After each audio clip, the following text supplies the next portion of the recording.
High বন্ধুরা, মা মেয়ে রান্নাঘরে সবাইকে স্বাগত জানিয়ে আজকে আপনাদের জন্য বানাবো জিভে জল আনা একটি মুখরোচক জিনিস। সেটা হলো কাসুন্দি দিয়ে পেয়ারা মাখা। উপকরণে লাগছে কাসুন্দি, চিনি,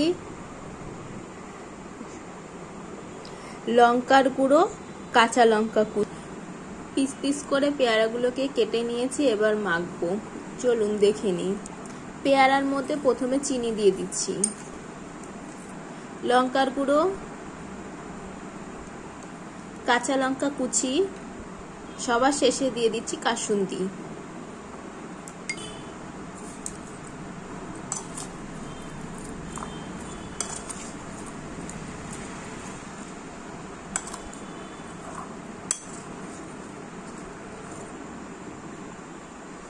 বন্ধুরা দেখে নিন, আমাদের ঝাল ঝাল কাসুন্দি দিয়ে পেয়ারা মাখা হয়ে গেছে।